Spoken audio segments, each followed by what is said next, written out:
que já estamos online já, né? Boa noite, Itamar. Olá, pessoal, boa noite. Primeiramente, agradecer a Deus por mais nosso segundo ciclo de live, né, do IPEC, juntamente com nossa equipe do NAP, nossos professores e o pessoal que está dando esse apoio ao nosso instituto, ao Instituto de Projetos Educacionais do IPEC. Agradecer a presença de nossos alunos, certo? Que a gente está compartilhando esse momento que nós estamos passando, esse momento de dificuldade, mas aproveitando essa oportunidade para a gente estar mais próximo um do outro, certo? Que seja à distância, mas tentando ser mais próximo e tentando rever algumas situações, certo? Hoje, graças a Deus, estamos iniciando o segundo ciclo de live do IPEC, de Instituto de Projetos Educacionais, juntamente com nossos professores do NAP, a nossa convidada, nossa professora Ana Beatriz, uma professora que já trabalhou uma live com a gente já divulgou o trabalho dela, é um trabalho maravilhoso. Nossa mediadora, a professora Patrícia Cortez. E agradecer a chegada de nossos alunos também, nossos alunos de Veracruz, de São Felipe, de Itaparica. E neste momento, vou abrir para a professora Bia, para a professora Pati, para estar colocando à disposição de vocês, gente, todo esse conhecimento que a gente tenta passar. Acho que a conexão está caindo, né? Então, a professora Bia, seja bem-vinda, Bia, pode ficar à vontade, certo? A professora Pati também, a professora Pati já é solta nesse ambiente, né? Já é solta nesse ambiente. E a gente, como gestor do Instituto, deixa vocês à vontade, tá bom? Aproveitem, gente, aproveite nossos alunos, aos participantes, a toda a comunidade em geral. Estamos aqui de braços abertos para receber vocês nesse momento, à distância, mais presencial no coração. Beijo no coração de vocês e aproveitem. Neste momento, pode ficar à vontade, Bia e Pati. De coração, beijos. Boa noite a todos. Obrigada, Itamar, né, por este momento que nos contempla para que a gente possa conversar um pouco e ampliar os nossos olhares acerca da educação. Então, como professora da instituição, para mim é um orgulho muito grande participar desses eventos que tanto contribuem para a nossa formação enquanto profissional e também para a formação dos nossos alunos. Gente, como é lindo estarmos aqui. Como é maravilhoso poder pensar estratégias que possam envolver cada um de vocês. Sabemos que o que nós gostamos mesmo é de estarmos juntinhos, não é isso? Mas estamos aproveitando muito bem as oportunidades. Estamos aproveitando muito bem esse tempo de distanciamento social para ampliar os nossos conhecimentos a partir das lives. Olha que coisa legal! Talvez se nós estivéssemos no nosso dia a dia, com as nossas aulas presenciais, talvez diríamos que não teríamos tempo de participar desses encontros que tanto contribuem para a nossa formação. Tivemos o primeiro ciclo de live do IPEC e foi um sucesso. Participamos da vivência de cada tema que foi apresentado. E cada professor, como cada mediador, e cada estudante do IPEC, também convidados, deixaram a sua marca. E é justamente isso. Nós queremos deixar a nossa marca, contribuindo para uma formação acadêmica de qualidade. Isso, o IPEC não mede esforços. E nós temos uma convidada hoje muito especial. Ela vai tratar hoje de um tema, eu acho que a gente vai ter uma conversa, porque é no diálogo que a gente estabelece as relações. Para falar de educação, a gente precisa falar de encontro, não é? E esses encontros, a partir das lives, têm nos proporcionado realmente ganhos. E essa noite, com certeza, nós seremos presenteados. A nossa convidada já é uma conhecida de muitos de vocês, porque nós já participamos juntos de uma live em que a conversa faltou tempo, né? Esse tempo medido aí pelo relógio. Então, hoje, o IPEC tem a grande honra de convidar a nossa educadora, pedagoga, especialista em desvio do desenvolvimento, para a gente dialogar sobre educação especial inclusiva. Nós sabemos que educar é acolher, é cuidar.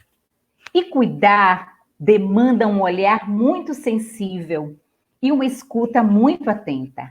E essa educadora, ela tem a sensibilidade, além da competência profissional, porque, além de ser pesquisadora do assunto, ela tem o chão da vivência. Então, ela fala com muita propriedade e compartilha conosco esses saberes. Já viram que eu sou tiete dela, né, gente? Então, nós vamos passar momentos aqui maravilhados com a nossa convidada, Ana Beatriz Araújo. Oi, Bia, seja bem-vinda. A casa é sua. Olá, muito obrigada. Depois de uma apresentação dessa, gente, a gente já começa com o coração assim, quentinho, né? Bem quentinho. Muito bom estar aqui. Quero, antes de tudo, agradecer à professora Patrícia Cortez, agradecer ao IPEC pela gentileza, pelo calor, né, com que me convidou.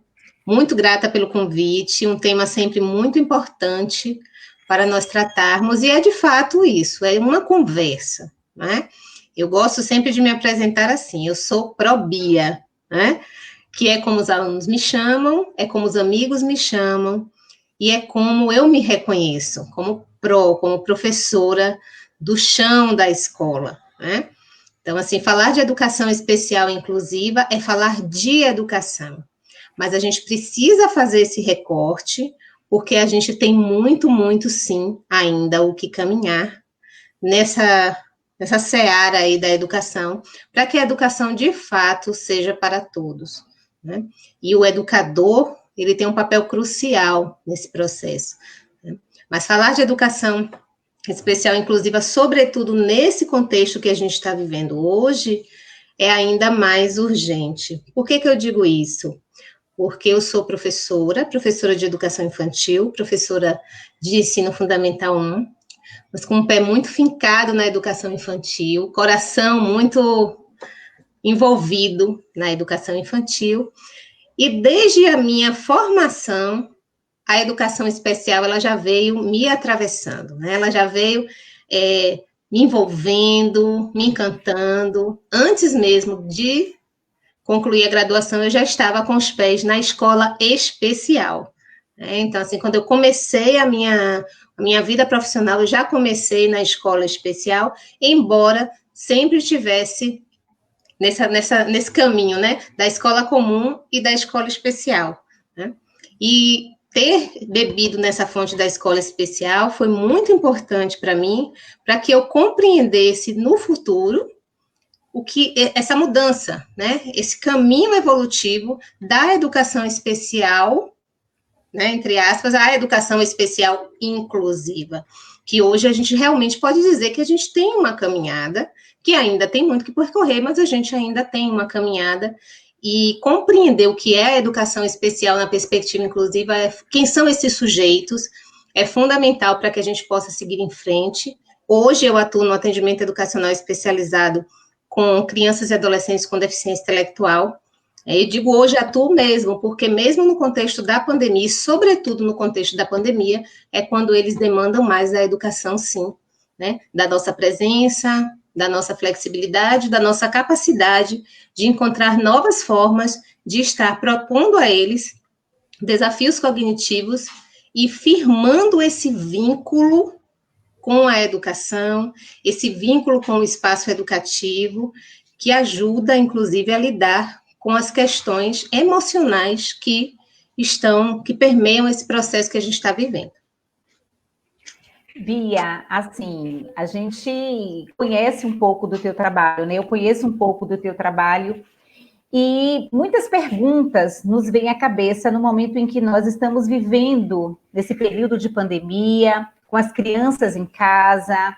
Então, se nós estamos tendo que nos reinventar com as nossas crianças, né, onde elas não podem estar na escola, brincando com o amiguinho. Então, essa família está se desdobrando, vamos dizer assim, para que elas possam construir dentro das suas casas possibilidades, não só de acolher essa criança, fazer com que ela esteja bem, como também cuidar dessa parte da aprendizagem. A gente sabe que aprender, a criança está nesse movimento o tempo todo, né? A criança é um ser aprendente. E nem todos os momentos ela necessita do adulto para ensinar. Mas nós precisamos ter um olhar atento para as necessidades de potencialização. E tem uma dúvida que cerca muito os nossos contextos de vida, que é justamente o que fazer com as crianças que demandam olhares mais específicos, né?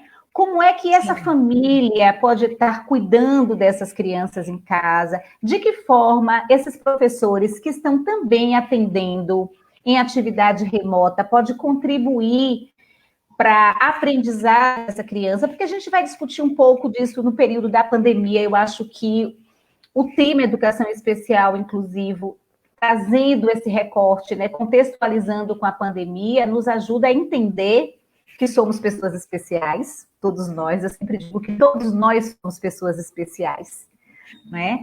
E de que forma nós podemos estar atuando com maior qualidade. Primeiro, eu gostaria que você desmistificasse um pouco o conceito de escola regular, né? O que é essa escola regular? O que é essa escola especial? E o que é essa escola inclusiva?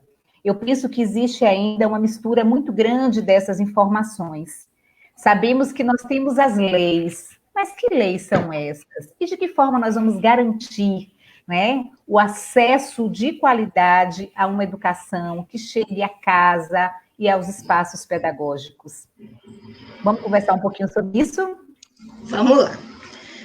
Acho que primeiro a gente precisa situar o que é a educação especial. O que é a educação especial e o que é que ele existe? Então, se a gente for fazer um breve percurso histórico, a gente vai perceber que a forma como a pessoa com deficiência, e é importante que se fale que quando se fala em educação especial e educação especial inclusive, a gente está tratando de um público específico, e isso é necessário para que a gente possa aprender um pouco mais, se debruçar um pouco mais e garantir um trabalho pedagógico de maior qualidade, mais assertivo e que realmente favoreça o desenvolvimento e a aprendizagem desses sujeitos.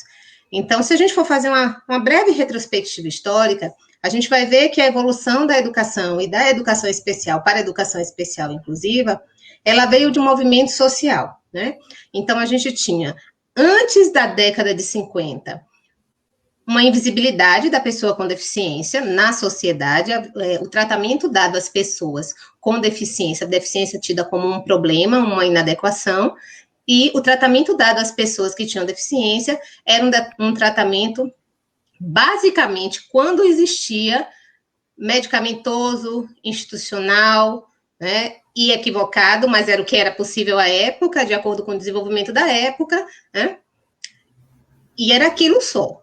Né? A partir da década de 50, com o advento das instituições especializadas, das instituições de educação especial, então, mais notadamente do Movimento Nacional das APAES, em seguida das Pestalozes e de outras instituições, né? Começou a haver aí um olhar para a pessoa com deficiência como um sujeito, ainda como um sujeito inadequado, no sentido de que trazia algo que não se adequava ao contexto social mais amplo, na visão da época, né? Então, a partir daí, começaram a haver as primeiras iniciativas, ainda no sentido da reabilitação, e iniciativas que partiram de famílias, né, sobretudo das famílias, e de profissionais da área da saúde vinculados a estas famílias e que abraçaram a causa por uma questão de sensibilidade, mas com o olhar da saúde. Aí vamos seguindo mais à frente, década de 70, começaram a haver algumas iniciativas governamentais, até o início dos anos 90, quando começa a haver uma evolução da compreensão do conceito de educação especial inclusiva. Né? Então, a partir de documentos como a Declaração de Salamanca, até os documentos mais recentes, e aí quando eu digo recente, vai do Plano Nacional de Educação ao Estatuto da Pessoa com Deficiência, né, a Lei Brasileira de Inclusão, passando pela Lei Berenice Piana, do autismo, e outras, né? Então, assim, até essa visão mais recente, o que muda? Muda que a gente passa a ter um reconhecimento de quem é esse público-alvo da educação especial. A gente passa a compreender que a gente não está tratando da deficiência em si, mas e sim nós estamos lidando com a pessoa com deficiência. Então, você passa a situar a deficiência como um atributo da pessoa, né? Reconhecendo o sujeito, o cidadão de direitos, né? E tendo a escola como locus primordial para o seu desenvolvimento e a sua aprendizagem formal. Então, de onde vinha uma educação que estava pautada, né, muito no modelo médico ainda, né, e que foi começando a evoluir para uma educação especial, no sentido de que surgiu para atender a um tempo e a necessidade de um tempo, porque não havia lugar reconhecido socialmente para essas crianças na escola, a gente vem para a educação especial inclusiva, que já concebe o atendimento educacional especializado, que já concebe a presença dessa criança primordialmente na escola comum da rede regular de ensino, tendo o apoio do atendimento educacional especializado, e, em alguns casos, quando essa criança não tem esse atendimento educacional especializado, de atendimentos individualizados de profissionais especialistas, né? Então, o que é a educação especial hoje? A educação especial, ela é um serviço que perpassa, né, que é transversal a todas as modalidades, a todos os níveis, né, de ensino. Então, ela vem da educação infantil até o ensino superior. E aí, quando a gente fala isso, a gente já passa a conceber todos esses sujeitos, né, e que ela visa minimizar ou eliminar barreiras à plena participação e aprendizagem desse sujeito no ambiente escolar formal. Então, é isso que hoje é a educação especial na perspectiva inclusiva. É importante que a gente entenda que quando a gente fala de educação especial inclusiva, ela se destina a um público específico, que é o chamado público-alvo da educação especial. Quem são essas pessoas? São pessoas com deficiência, as deficiências, inclusive a deficiência múltipla, transtornos globais do desenvolvimento, altas habilidades e superdotação. Então, esse público é o público-alvo da educação especial, né? E aí ainda não entra, embora, para mim, pessoalmente, como educadora, me preocupa, alguns outros sujeitos, que são os sujeitos que têm os transtornos da aprendizagem, né? Então, tem a dislexia, tem a dislalia, tem a disgrafia, não entra nessa configuração formal do que seja a educação especial na perspectiva inclusiva. Então, eu acredito que a gente ainda precisa evoluir um pouco mais, né? Bia, então, a gente precisa situar isso. Dentro desse movimento aí, né, a gente vai vendo essa forma crescente de olhar o sujeito enquanto sujeito aprendente e esse sujeito que tem uma potência muito grande. Tem uma coisa que é muito forte, são as nomenclaturas. Sim. Né? E aqui, Elza, né, coincidentemente, Elza traz aqui essa questão de termos, né? Você tem, na sua fala, a gente tem ouvido muito assim, a deficiência. Então, assim, é muito interessante a gente desmistificar isso, porque a gente ouve muito o doentinho, né? Aquele doentinho, aquele, e aí os nomes, os apelidos, né? vão surgindo e vão colando nas pessoas, e as pessoas vão deixando de acreditar naquele sujeito enquanto sujeito potente e validando somente a deficiência, né? Então, assim, compartilha com a gente um pouquinho dessa ideia das nomenclaturas. As nomenclaturas, elas vêm mudando, e sempre nesse sentido de sair desse modelo médico para um modelo que hoje é um modelo social e partindo já para uma evolução para um modelo dos direitos humanos. O que acontece? O termo portador de deficiência, como Elza bem citou aí, ele não é adequado, porque a pessoa que tem a deficiência é pessoa com deficiência mesmo. Se a pessoa tem a deficiência, ela não é portadora, ela não porta nada. Portar, você porta e você tira, você coloca de volta, né? Então, ela não é portadora de nada. Mas, num determinado tempo, esse termo foi utilizado e concebido como um termo correto, como, por exemplo, o termo deficiência mental. Deficiência mental é um termo que foi amplamente utilizado e que hoje já tem caído em desuso. Ah, mas por que algumas pessoas ainda usam? Porque é muito difícil a gente mudar cultura. É muito difícil a gente mudar hábitos socialmente já disseminados, né? Então, você vê, inclusive, no meio jornalístico, na TV aberta, amplamente utilizado o termo portador de deficiência, quando a gente imagina que já não caberia mais, né? Então, mesmo entre acadêmicos, ainda se ouve algumas nomenclaturas, mas elas tendem a cair em desuso, né? Com relação, por exemplo, ao termo deficiência mental, é um termo que caiu em desuso a partir de um estudo. Por quê?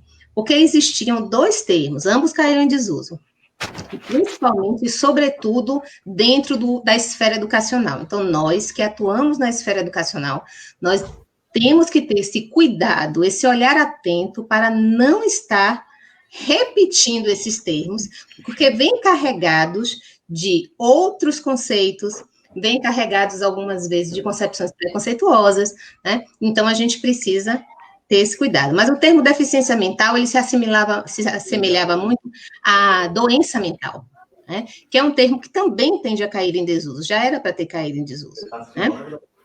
Então, antes se falava deficiência mental e doença mental, duas nomenclaturas extremamente parecidas para tratar de questões que são diferentes. Então, se mudou. Deficiência intelectual, então está ligada ao cognitivo, e transtorno mental, que está ligado a patologias psiquiátricas, né? Então, a gente já consegue ampliar aí a distância entre os dois termos, para que a gente também amplie a distância entre os dois conceitos, porque são coisas diferentes. Então, assim, embora eu tenha um cuidado muito grande, sobretudo com a pessoa com deficiência, quando nós estamos junto à pessoa com deficiência, mas em todos os ambientes, com esses termos, o que me preocupa mais não é o termo em si. Às vezes a pessoa acaba usando um termo inadequado, sobretudo dentro do meio educacional, quando a pessoa ainda está iniciando, né, nessa seara da educação inclusiva. Então, a pessoa acaba se apropriando de um termo que ela acha que deve ser o mais correto, né? Mas, assim, o que mais me preocupa não é o termo em si. O que mais me preocupa é a intenção por trás do termo. Porque uma pessoa, um professor engajado, um professor sensível, um educador mesmo, que tem ali um propósito de conhecer aquele aluno e de se apropriar do conhecimento, que vai fazer com que ele consiga favorecer o desenvolvimento desse aluno, ele pode até usar um termo inadequado, mas esse termo ele não vai vir impregnado de uma carga pejorativa. Um exemplo, quem me conhece da minha vida profissional sabe que eu trabalhei muito com crianças com síndrome de Down, né? Então, quando eu estou nos cursos, quando eu estou nas formações, muitas vezes eu falo, gente, mas só você vendo na educação infantil, o Dowzinho é lindo. Quando eu falo Dowzinho, eu sei que eu não estou falando com uma carga pejorativa, né? Não é no sentido de diminuir, mas a gente sabe que são termos que a gente precisa ter um cuidado, sobretudo na presença, e é uma coisa que acontece muitas vezes, o fato de não se reconhecer a pessoa com deficiência como sujeito de direito, um cidadão, alguém que pensa, que tem opiniões, que tem sentimentos, né? E que tem uma compreensão, inclusive as pessoas com deficiência intelectual têm uma compreensão do mundo que a cerca das relações, a gente acaba muitas vezes ferindo na presença, né? Porque não considera esse sujeito e que ele está, sim, a gente não sabe em que sentido, mas em que dimensão, né? Principalmente se a gente não convive com ele, mas que está, sim, percebendo a nossa intencionalidade. Então, a gente tem que ter muito cuidado com isso. Muito cuidado, né? Retomando o que você me pediu para falar, Paty, com relação a essa educação especial inclusiva, o que a gente tem hoje, né? Como é que a educação se configura hoje, né? A gente está aí vivendo um momento que parecia ser um momento de pausa, mas não é um momento de pausa. A gente já viu que a gente tem que arregaçar as mangas e seguir adiante, mesmo nesse contexto adverso. Mas até aqui, né, o que a gente tem? A gente tem a educação especial na perspectiva inclusiva, que é um serviço educacional transversal, que perpassa todos os níveis e modalidades de ensino. E esse inclusiva é o que faz toda a diferença. Então, essa criança, esse jovem, com deficiência auditiva, com deficiência visual, com transtorno do espectro autista, com TDAH, com síndrome de Down, com síndrome de Rett, com síndrome de Williams, com síndrome de Moebius, essa pessoa com altas habilidades, este sujeito, ele tem um lugar assegurado por lei, e eu espero que em breve tenha um lugar assegurado socialmente na escolarização comum, né?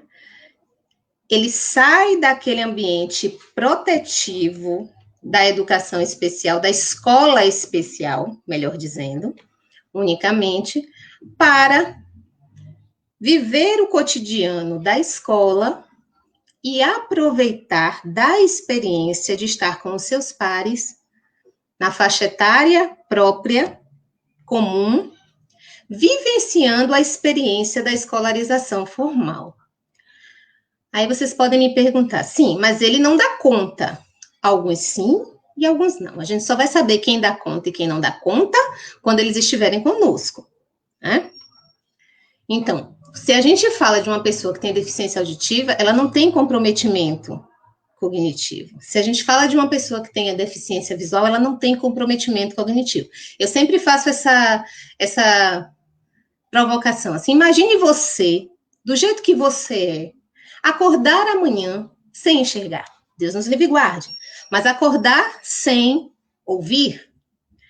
Ou, no caso da paralisia cerebral, porque é um percentual das pessoas que têm paralisia cerebral não tem comprometimento do cognitivo, tem um cognitivo preservado. Imagine você acordar e você tentar conversar com as pessoas da sua casa, da sua família, fazer as suas atividades habituais e você se perceber preso a um corpo que não corresponde à sua intencionalidade. Então, essa pessoa passa a não ter direito mais de viver, passa a não ter direito mais de aprender, né? Então, assim, eu gosto de fazer essa provocação porque é uma forma da gente entender um pouquinho o que é a vivência da pessoa que tem a deficiência, né? Então, se a pessoa não tem uma deficiência do ponto de vista cognitivo, ela tem barreiras que podem ser minimizadas e algumas vezes transpostas para que ela entre em contato com o objeto do conhecimento e para que ela estabeleça as relações devidas e aprenda tal e qual uma pessoa que não tem deficiência. Então, se eu estou falando de uma pessoa que não enxerga, se eu estou falando de uma pessoa surda, se eu estou falando de uma pessoa que tem uma deficiência física, né? E eu já vi algumas escolas se deparando com situações, assim, de dilemas por coisas que poderiam ser resolvidas com algumas mudanças pontuais, rearranjos estruturais de espaço, mas aquela pessoa que está ali, ela está entendendo, ela quer aprender e ela tem todo o direito, né? Quando a gente fala da pessoa com deficiência intelectual e com o transtorno do espectro do autismo, né? Aí a gente entra numa outra questão, que muitas vezes incomoda o professor. Mas esse incomoda, e eu vou fazer logo essa pontuação, não é um incomoda porque o professor não quer lidar. E eu sempre digo isso. A gente precisa entender que quando a gente fala de educação inclusiva, a gente está falando de todos. E todos envolve também o professor, coordenação, família, os outros alunos que não têm deficiência. Então, assim, a gente não pode considerar as demandas da pessoa com deficiência e desconsiderar as demandas do professor, porque o professor, ele precisa ser visto nesse processo, uma vez que é atribuída a ele quase que a total responsabilidade pelo sucesso ou pelo fracasso do processo inclusivo. Então, a gente tem que entender e ter um profundo respeito. Assim como eu tenho um profundo respeito pelo aluno, eu tenho um profundo respeito pelas famílias e eu tenho um profundo respeito pelos meus colegas educadores, porque é extremamente desafiador. E quando se fala de pessoas com deficiência intelectual e com pessoas de transtorno do espectro do autismo, que geralmente têm a deficiência intelectual associada ou que, por conta das características peculiares do transtorno do espectro do autismo, têm dificuldades extremas de lidar com o objeto de aprendizagem nesse locus formal, aí a gente sente esse reverberar, essa reverberação interna, porque está lidando com o que nós trabalhamos, com a cognição, com a aprendizagem. Então, assim, a gente diz, a escola não está preparada, o professor não está preparado. Não, o professor não está preparado. O professor só vai estar preparado, e eu acho que a gente nunca está preparado, para falar a verdade. Eu tenho alguns anos de educação especial, não vou dizer quanto, para vocês não se assustarem, vocês vão achar que eu fiz plástica. Né? Então, assim, e eu ainda não me acho preparada. Eu me acho sensibilizada e disposta. E com uma experiência que eu ganhei na convivência, no tentar, no fazer. Então, a gente precisa desmistificar um pouquinho essa questão do estar preparado. A gente não vai estar preparado. Né? Inclusive, a gente não está preparado para lidar com as crianças sem deficiência. Quando eu saí da graduação, como professora formada, né, com meu canudinho, né, agora, a partir de agora, eu sou professora de educação infantil e séries iniciais do ensino fundamental. E eu botei o pé na sala de aula, eu vi que eu não sabia fazer. Que ali eu estava começando a minha caminhada. E que eu ia ser para sempre um sujeito ensinante e aprendente. E a gente aprende muito com os alunos. Com todos, com os que têm a deficiência e com os que não têm a deficiência. Bia, para você tomar uma água aí, assim, é muito gratificante ouvir você do lugar que você ocupa. Porque às vezes a gente tem um convidado que trata do assunto, mas de forma muito teórica, né? E nós aqui estamos no nosso processo formativo. Então, eu estou vendo aqui muitas das minhas alunas que estão aqui, a gente não está preparado, e o ambiente não está preparado, então a gente percebe, assim, o quanto está sendo enriquecedor esse momento, o quanto está sendo esclarecedor, né? Penso que a sua linguagem é uma linguagem que se aproxima muito da nossa linguagem, do dia a dia de sala de aula, principalmente quando nós discutimos as ações dos sujeitos na sua singularidade. Porque o que nós estamos trazendo para essa conversa de hoje é o despertar o olhar para a singularidade desse sujeito. Então, a gente não pode pegar as crianças, todas as crianças, colocar dentro de uma caixinha chamada sala de aula e realizar um planejamento e esperar que todas, no nosso tempo, nos devolvam respostas que nós previamente queremos. Então, falar deste lugar, da experiência, é muito enriquecedor para quem está ouvindo, né? Nós temos discussões muito grandes nesse termo de preparação. Os professores não estão preparados, a escola não está preparada. E aí eu pergunto, as famílias estão preparadas?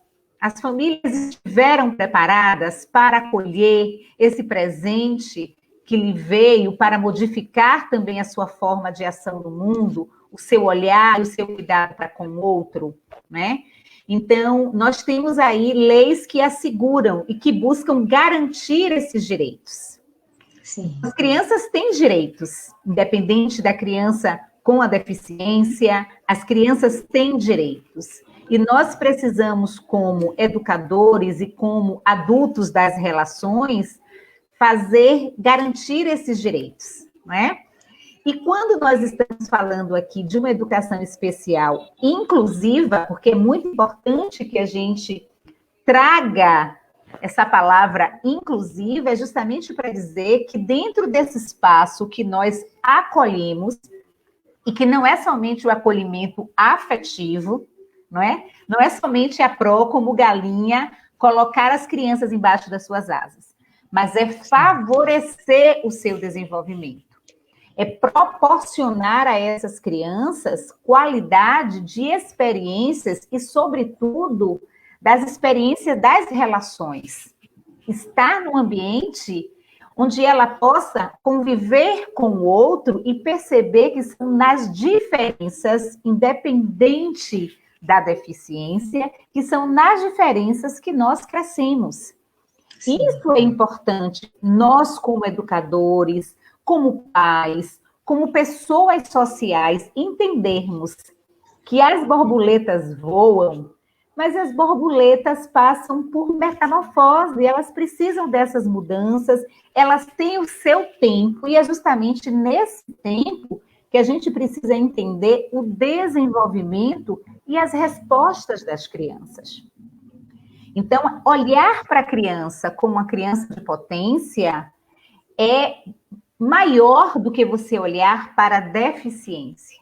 Enxergar as qualidades e o que essa criança já construiu é um alicerce muito fundamental para você descobrir outras aprendizagens e outras potencialidades que ainda estão escondidinhas, né? Eu tenho visto muito aqui as perguntas muito em torno das escolas não estão preparadas. Eu penso que o ambiente é um ambiente que precisa realmente estar propício a esse acolhimento, mas nada adianta se a gente tem um lugar maravilhoso, um lugar estrutural, né, completo, vamos dizer assim, um lugar estrutural, um lugar estruturado para acolher as crianças com deficiência, como um cadeirante, como um deficiente visual, se nós, professores, não nos colocarmos nesse lugar do aprendente, do aprender com, porque por mais experiência que eu tenha, por mais especialização que eu tenha feito em educação especial, eu preciso entender que a minha forma de atuar com cada criança também é diferente. Sim. Não é? Então, assim, o conhecimento é muito importante. Eu penso que esse momento aqui é um momento grandioso, é um momento formativo de todos nós. Nós que já estamos aí no chão da escola, os nossos estudantes que estão aí nesse processo de formação para estar na escola, outros já estão. Eu penso que essa discussão, ela fundamenta, além da nossa teoria, nos abre também um olhar amplo para esse coração que precisa entender o sujeito enquanto sujeito na sua especificidade e enquanto qualidade individualizada para cada um. E tem aí um ponto que eu vou deixar para você discorrer sobre isso, que é necessário também acolher essa família. Sim. A família precisa ser acolhida, né? A gente vê muito assim, mas a família não participa, mas a família, a gente sabe que aceitar não é simplesmente dizer, eu tenho, mas de que forma eu tenho, de que forma eu trato isso, não é isso? Então, vamos conversar um pouquinho sobre isso aí. Muita coisa aí, né? Muita coisa, muita coisa. Bastante. E, assim, realmente nunca estaremos prontos. Sim. Mas, com certeza, com estes momentos e outros que teremos, nós estaremos mais abertos, nós estaremos caminhando com maiores possibilidades para desenvolvermos um trabalho melhor, um trabalho com mais qualidade, né? Com nomenclaturas, com conceitos mais assertivos e até mesmo poder fazer orientação com aquele que está do nosso lado, né? Vamos lá, Bia. Vamos lá.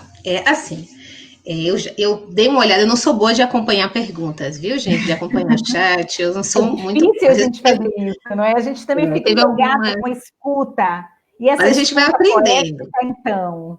A gente vai aprendendo, assim, algumas falas aqui que surgiram me chamaram bastante atenção, assim, é difícil para o professor? É difícil para a família? Muito, vocês não imaginam o quanto, nessa minha caminhada eu trabalho diretamente com o aluno, com a formação dos professores da escola comum, dando apoio, como professora do atendimento educacional especializado, como formadora de inclusão, e com a família, né? É muito difícil para a família. Só a família sabe as dores que ela passa, só a família sabe os caminhos que ela percorreu. Mas é, sobretudo, difícil para o aluno. Enquanto a gente continuar fazendo uma dissociação, o aluno da escola e o aluno de inclusão, a gente vai continuar polarizando. O aluno dito de inclusão, ele é aluno da escola. E se ele tem uma condição específica que demanda um olhar nosso, isso é um dado. A gente não vai desconsiderar esse dado, é para isso que existe a educação especial na perspectiva inclusiva, né? Mas a gente não vai dar conta de tudo que esse aluno demanda, porque o pedagógico não dá conta de tudo que o aluno público-alvo da educação especial demanda, mas a gente vai estar aberto, propenso e tentar conciliar a questão da afetividade, da vinculação, que é super importante, é de onde tudo parte, é por onde tudo começa, com um olhar refinado e objetivo de busca de caminhos. Então, primeiro, a inclusão, ela deve estar ser integrante do projeto político-pedagógico da escola. Não como uma palavra que está lá para compor, para fazer parte daquele documento, algo estanque, mas como uma concepção da escola, como parte da filosofia da escola. Esse espaço é um espaço que acolhe. O que não significa dizer que você vai ter numa sala, e aí sempre que eu falo isso, eu gosto de falar eu por eu mesma, viu, gente? Porque a gente fala, segundo fulano, segundo ciclano, eu amo estudar, eu amo os teóricos, mas a gente, às vezes, precisa ter coragem de dizer o que a nossa vivência, o que a nossa experiência, o que o nosso olhar demanda. Né? Eu não consigo conceber que, por essa concepção de que a escola é um lugar de todos, a gente vai negligenciar os fatores objetivos. Por exemplo, uma escola não cabe numa sala de aula mais do que 20 alunos. Você tem 20 alunos... E você tem, dentre esses 20 alunos, você tem já naquela sala de ensino fundamental 1, que a gente sabe que demanda uma atenção específica das crianças, um olhar muito atento do professor, um trabalho mais individualizado, você já tem 2, 3, às vezes 4 crianças que já têm alguma condição específica, que demandam uma maior atenção. Ah, mas a escola é inclusiva.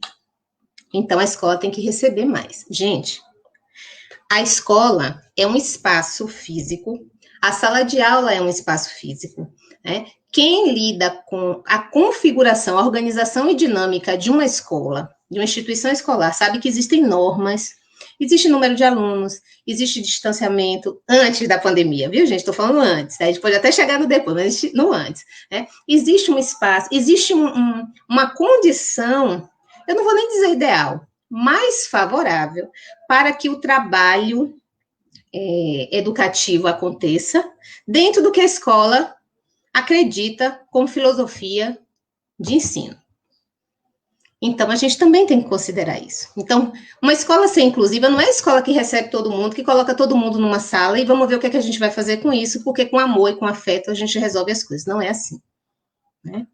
Mas uma escola inclusiva que já tem a inclusão como concepção, como filosofia, como valor, acho que a palavra certa é essa, ela vai buscar traduzir esse projeto político-pedagógico no cotidiano educativo. Então, ela começa com essa aproximação da família, ela começa estabelecendo com a família uma relação clara, porque a gente não se torna...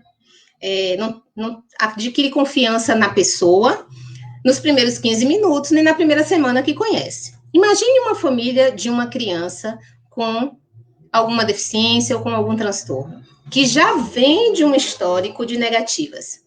Então, se ela entra na escola, ela não vai se abrir imediatamente. Ela precisa de um trabalho cuidadoso, de um trabalho sensível e, sobretudo, verdadeiro, franco com essa família, para se estabelecer desde o início uma relação clara, uma relação de transparência, para que a parceria venha a se firmar. Então, começa daí.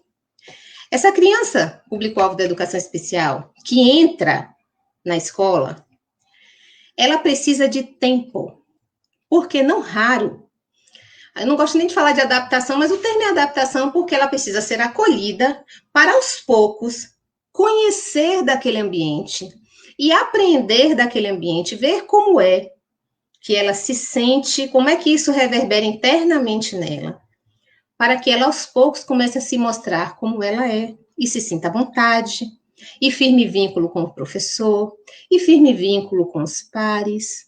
Isso leva tempo. E às vezes a gente já fica... Eu já vi professores que recebem o aluno e dizem, pelo amor de Deus, eu preciso saber o que é que ele tem, eu preciso saber como é que eu faço, eu preciso saber... Calma, a primeira coisa que você precisa saber é o nome dele, para você aprender a lidar com ele, começar a conversar com ele, se aproximar. Tenha calma, tenha calma. Uma coisa que a inclusão me ensinou é respeitar o tempo.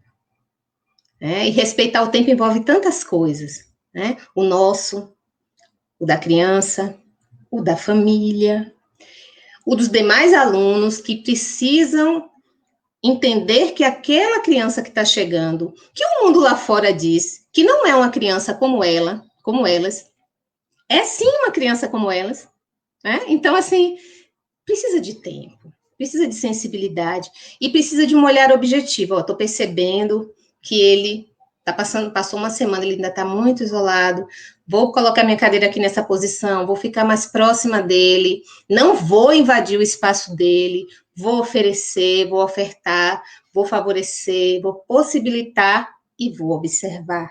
Vou estar presente, vou intervir quando e se necessário. E vou continuar fazendo o meu trabalho pedagógico na sala como um todo. Ele vai se tornar integrante da sala como um todo. Né? Então, assim, são passos. Né? Uma escola, inclusive, ela precisa falar uma linguagem única. Né? O que é uma linguagem única? É saber o CID da síndrome de Down, é saber o CID do TEA, é saber se a deficiência intelectual é leve, moderada, severa ou profunda? Não.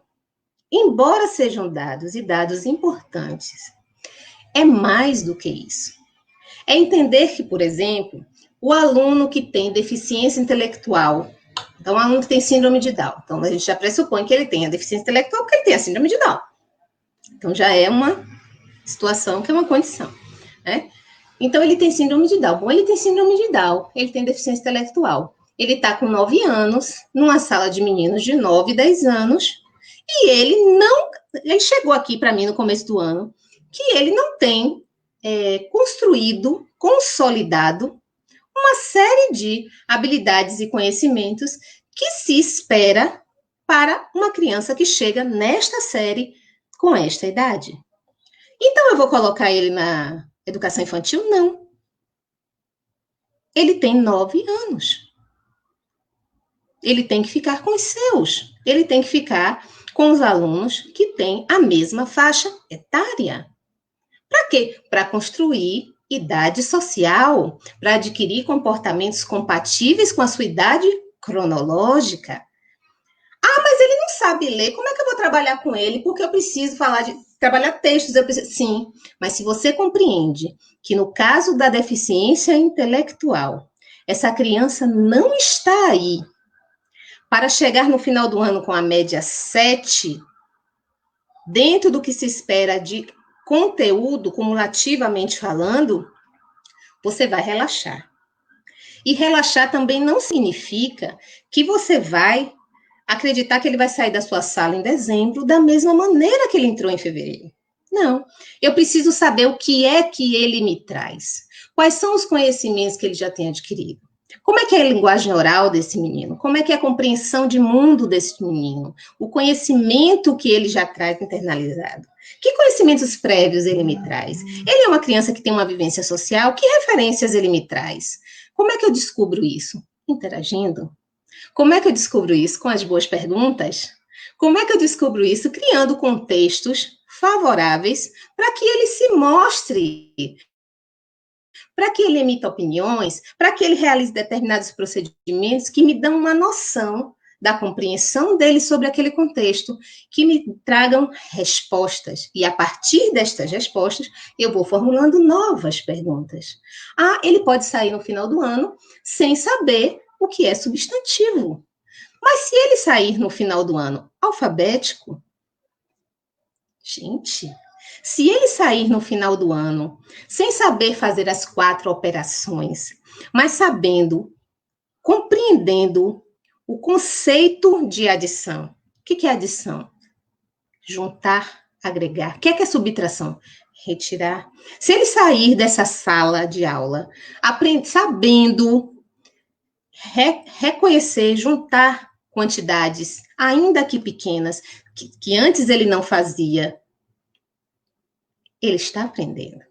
Então, a gente precisa entender que essa compreensão do que é a inclusão, ela precisa estar do porteiro ao diretor. Porque uma escola que fala uma linguagem única, você vê no porteiro, na entrada, que todo mundo fala a mesma língua. É aquela criança que entra e o porteiro dá bom dia. Ainda que ela não... mas ele é autista, ele não vai responder. Ele pode não responder da maneira que você espera, no primeiro dia ou na primeira semana. Faça.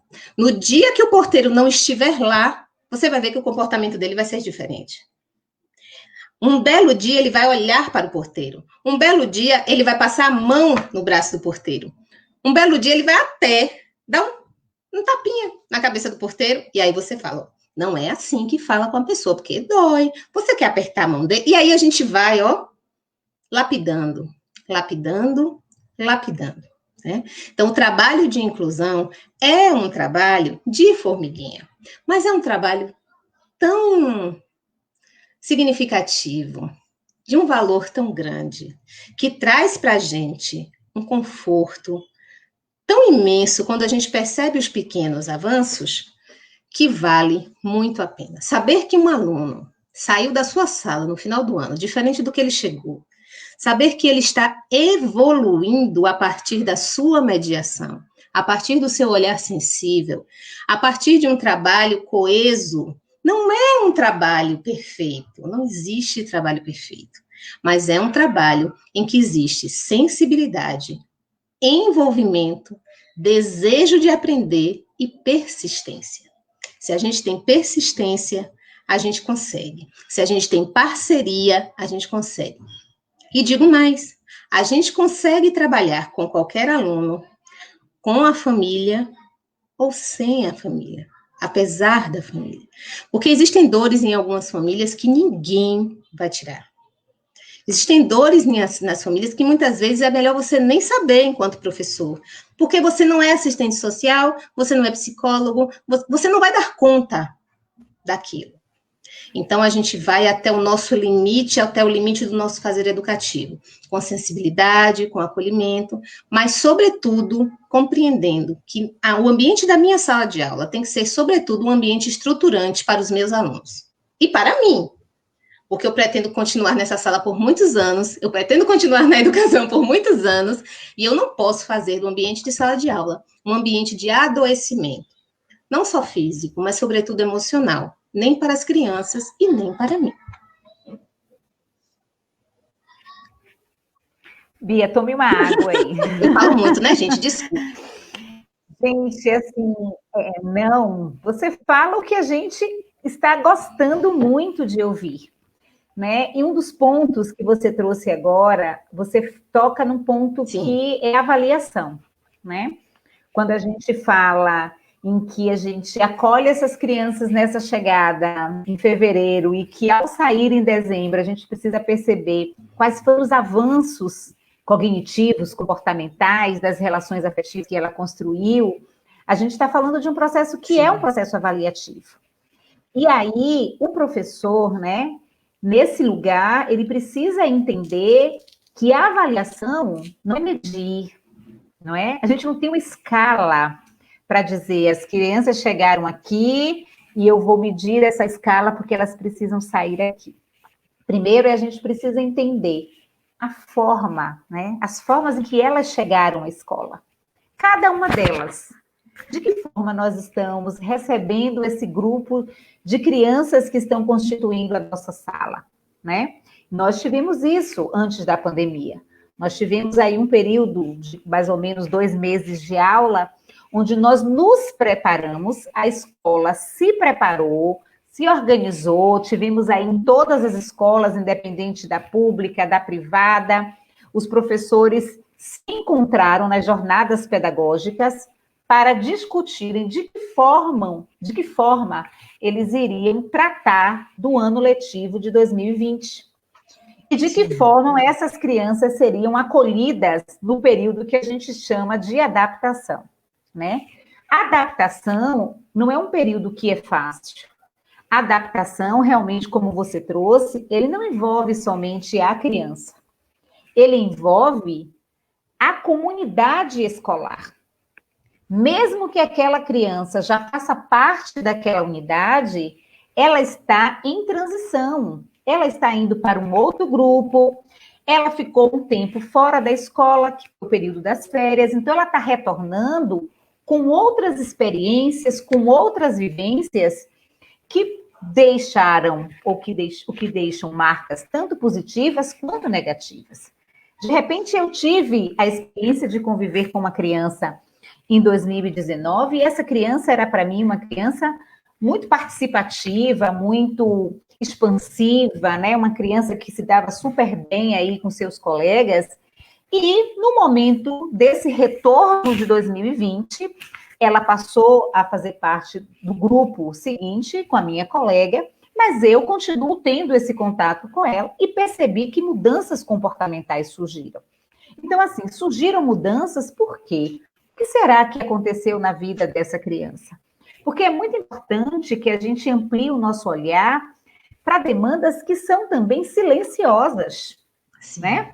Quando a gente fala de uma educação especial, e a gente fala, sobretudo, de uma educação especial inclusiva, a gente precisa entender que o silêncio de muitas crianças, de muitos adolescentes, e até mesmo dos professores velados aí, traz por trás vivências e experiências talvez muito traumáticas, né?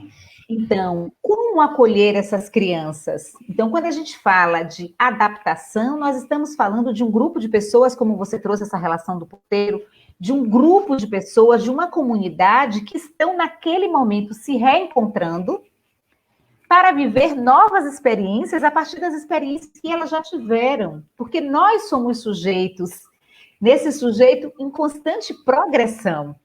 Nós estamos em constante progressão em aprendizagem, que é o que nós estamos fazendo agora. Eu estou muito feliz. Bia, confesso, e confesso a todos que estão aqui, né? Nós já chegamos a 70 pessoas. E, assim, momentos em que eu me emocionei muito, porque falar de educação sem ter um olhar para a educação inclusiva, porque educação inclusiva não é só você ter a criança em sala, mas o que você vai proporcionar para que essa criança dê saltos.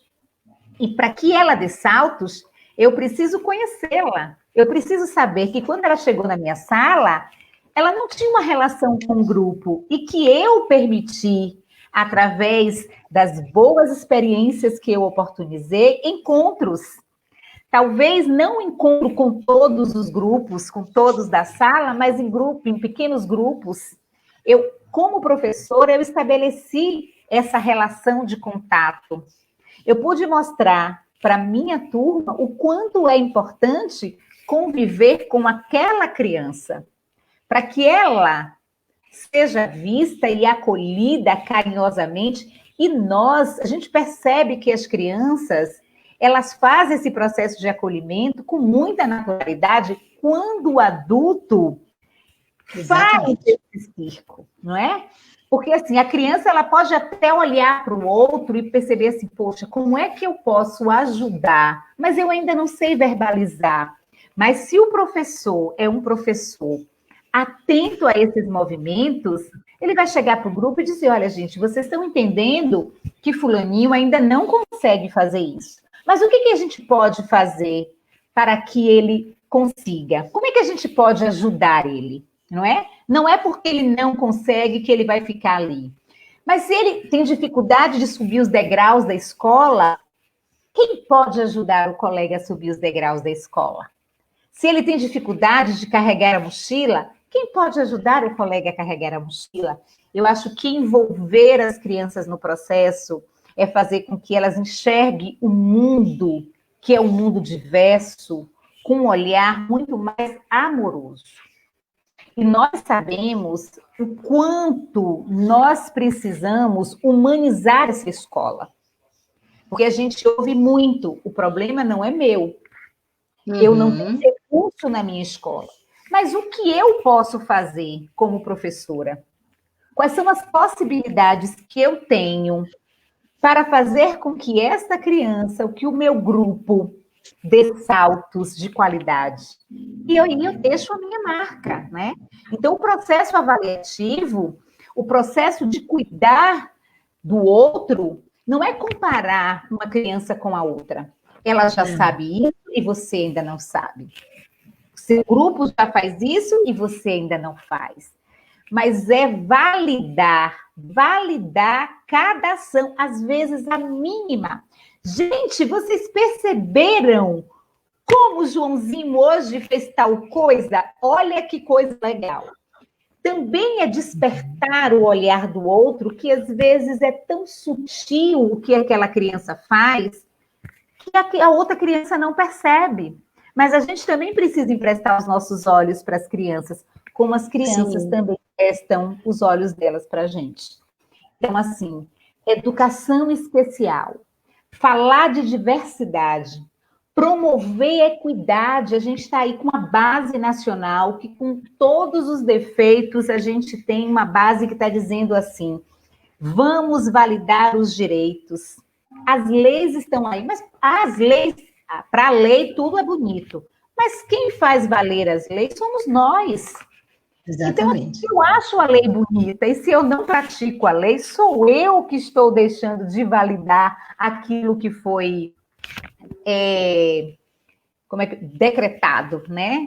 Como coletivo, como função coletiva. Então, eu não posso reforçar o meu discurso de que na lei é bonita, mas que a prática é diferente, se sou eu, educador, que vou colocar em ação essa prática. Porque planejamento é ação.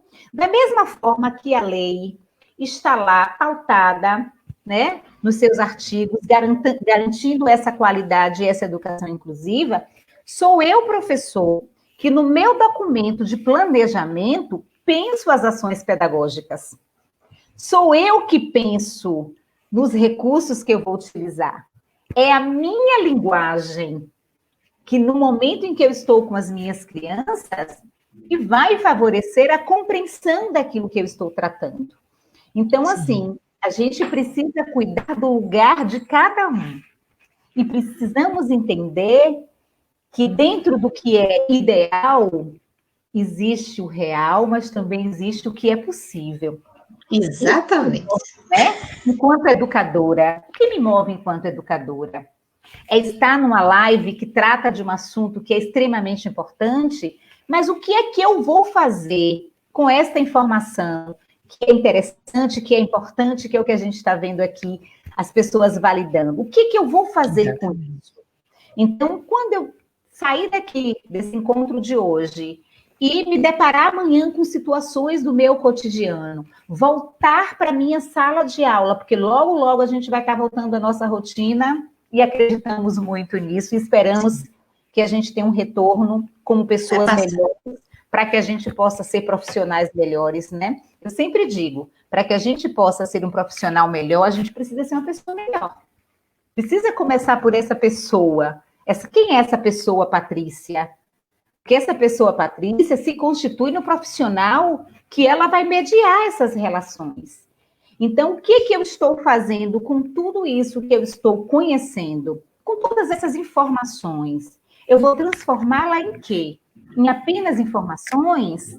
Ou eu vou trazer isso para a minha prática? Então, se eu começar a fazer isso, eu vou começar a ter espaços pedagógicos com maior qualidade. Eu sempre digo assim, olha, você tem uma escola, você tem um grupo de professores. Você tem 10 professores. Talvez os 10 não comunguem do seu pensamento. Se os 10 não comungarem do seu pensamento, percebam que você é o agente mediador da sua sala de aula. Então, do corredor para fora, existe um sistema, mas da porta da sala para dentro, é você com os seus alunos. Então, ali você pode fazer muita coisa. E agora me veio à cabeça aqui aquele filme da professora Maluquinha. Por que as professoras ficavam inquietas com ela?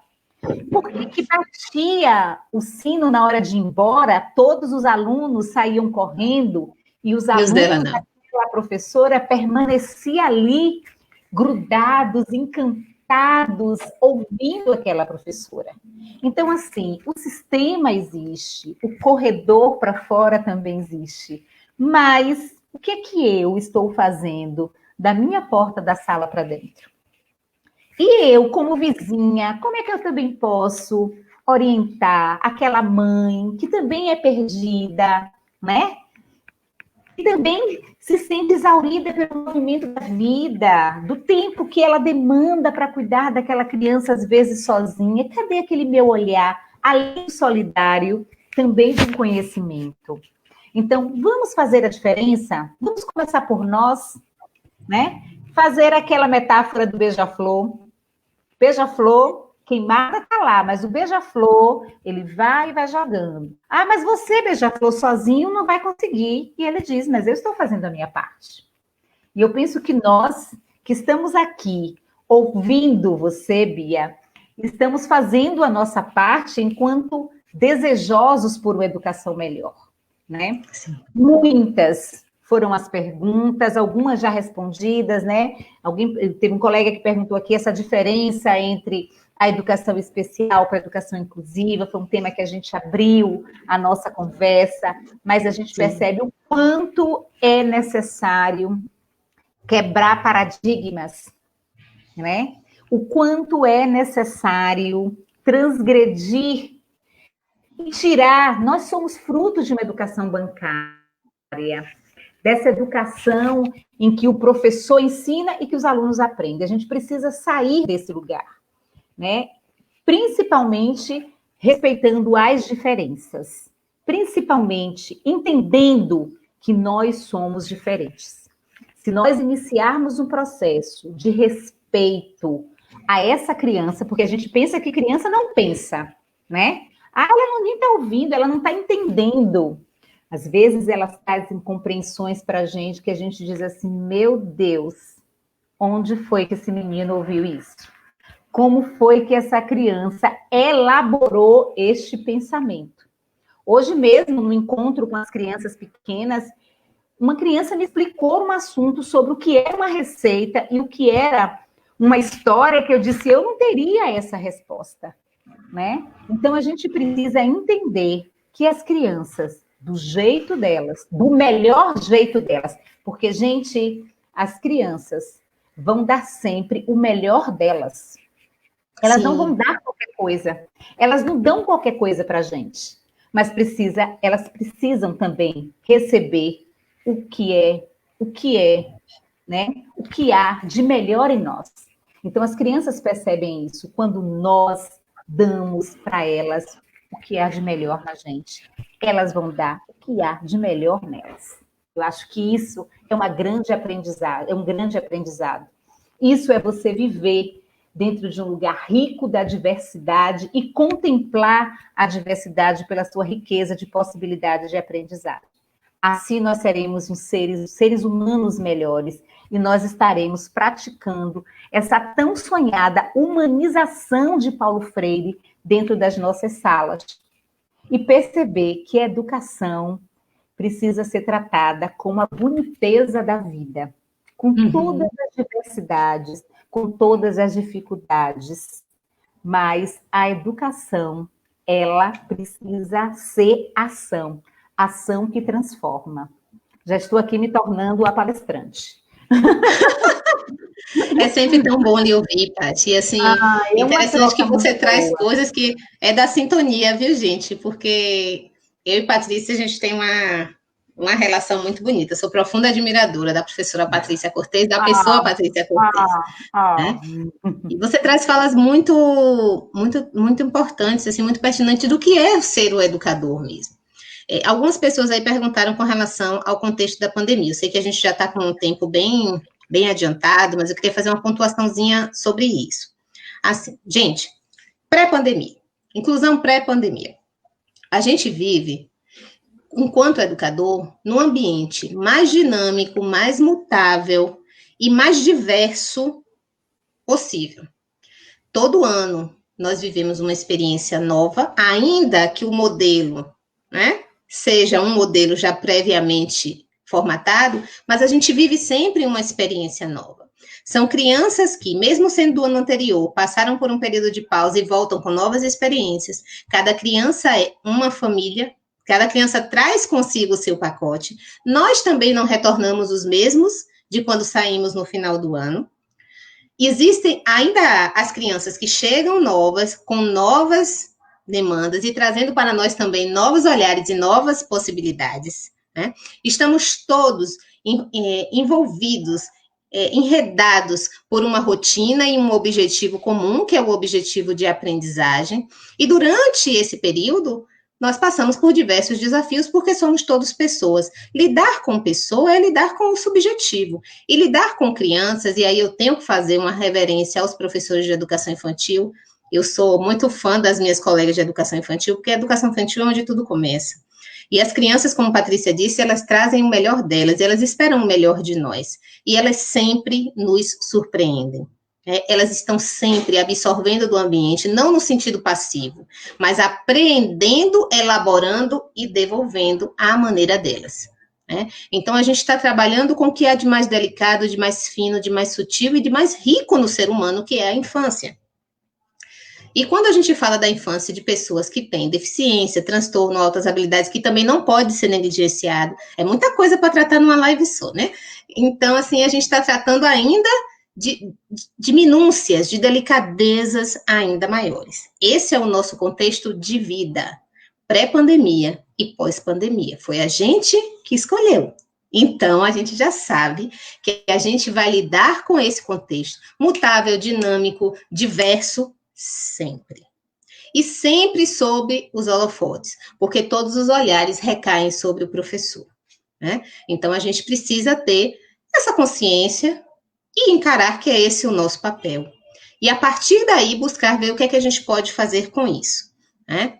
Entendendo que a avaliação é formação, é um processo formativo, é processo, sim, não da boca para fora, mas é processo com observação, é processo com sensibilidade, é processo com um olhar que vai se refinando com o tempo, é processo com registro, e é processo estabelecendo, se há um comparativo dessa criança com ela mesma, de quando ela chegou para quando ela está, ao ponto onde ela está. Né? Então, isso é fundamental. Isso vale para todas as crianças. A partir deste olhar é que a gente vai refinar, né? E a gente vai lapidar o nosso ser educador com conhecimentos teóricos que a gente precisa, deve e só serve se a gente aliar a nossa prática. Então, não adianta a gente saber o que é síndrome de Down, quais são os sintomas, as características, se a gente não se apega ao que é essencial para o pedagógico e se a gente não sabe o que fazer com isso. Não adianta a gente entender de TEA se a gente não entende que cada criança com TEA é uma criança diferente e o TEA se manifesta de formas diferentes em cada criança, e a gente souber o que a gente vai fazer com isso. Não adianta a gente saber o que é DUA, Desenho Universal da Aprendizagem, se a gente não tem esse olhar de favorecer no espaço da sala de aula, nos nossos recursos, na nossa mediação, nas nossas intervenções, uma educação acessível a todos, tornar essa aprendizagem possível para todos dentro da realidade de cada um e tornar essa aprendizagem visível, que é um outro desafio, né? Então, não vai adiantar saber o que é DUA, o que é ensino colaborativo, enfim, né? Não vai adiantar a gente saber do conceito se a gente não tiver, primeiro, primordialmente, esse olhar. E aí a gente vai saber o que a gente vai fazer com isso. Ah, mas como é que faz? Tem receita? Tem uma receita aqui para vocês, que eu guardei, né? Que eu sempre digo, inclusão não tem receita. Inclusão não tem receita, educação não tem receita. Mas se tivesse, na minha concepção, é essa aqui. Se der tempo, eu leio. E assim, no contexto da pandemia, a gente tem que pensar, e aí eu vou dizer da minha experiência, né? Como professora do atendimento educacional especializado e também da experiência que eu tenho, que tem algumas pessoas têm socializado comigo como professoras de sala de aula regular. A criança com deficiência, ela necessita, tal e qual as outras, e às vezes mais, da manutenção do vínculo com a escola e com a aprendizagem, né? Então, nós, enquanto atendimento educacional especializado, procuramos, né, manter o vínculo com a aprendizagem, e as professoras da escola comum também, né, e com a escola, a instituição, a escola enquanto ente subjetivo que abraça essa criança e diz, você não está aqui, mas eu estou aí em você.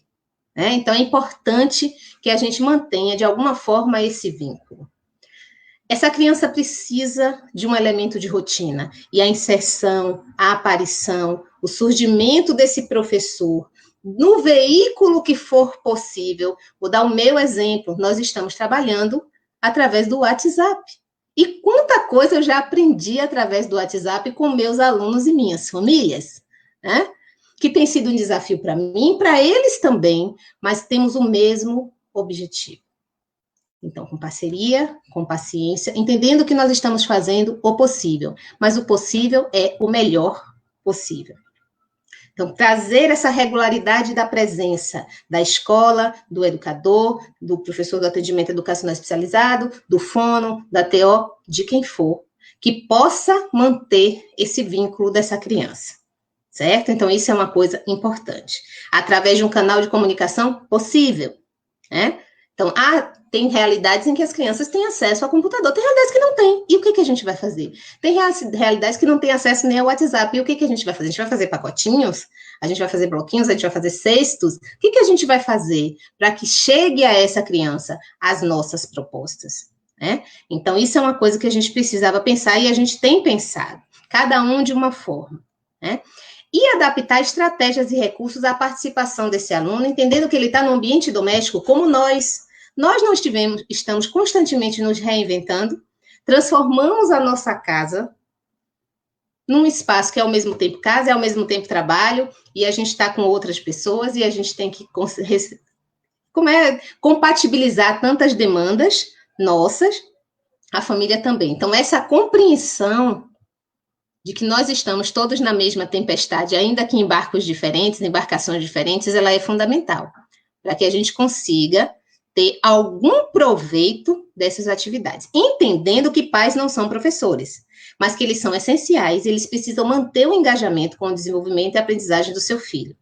Eles vão fazer a partir da nossa orientação, com o nosso apoio e na medida do possível. E no dia que não conseguir fazer também, está tudo bem, porque a gente não sabe qual é a dor, qual é a dificuldade, quais são as fragilidades de cada família. Então, a gente tem que ter esse cuidado, né? Então, foco na manutenção do vínculo com a aprendizagem, na organização e na manutenção da rotina, e na elaboração e implementação de propostas de interesse do aluno e voltadas ao seu desenvolvimento. Então, eu sou uma professora de educação infantil e de ensino fundamental, professora do atendimento educacional especializado, então eu tenho que fazer esse recorte atualmente e durante já algum tempo.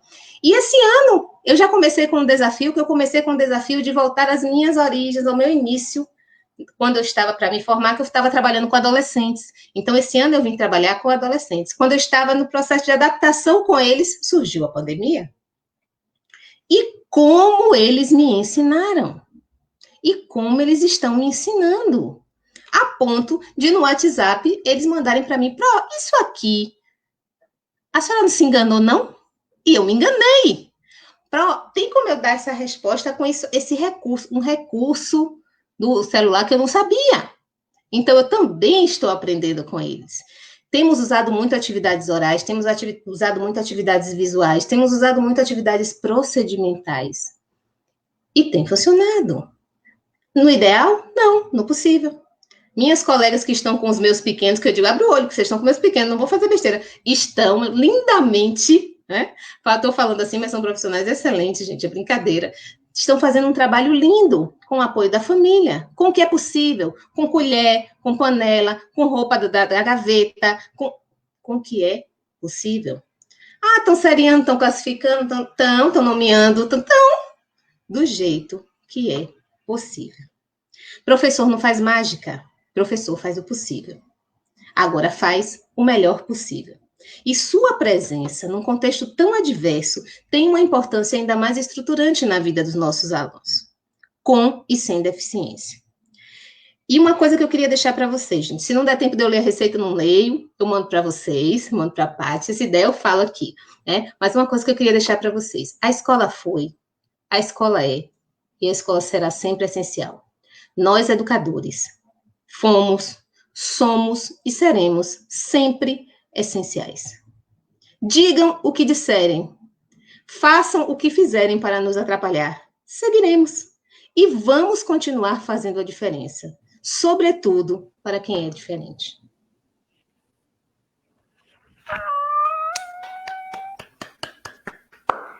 Que coisa mais linda! Gente, a nossa convidada não é muito especial? Digam aí.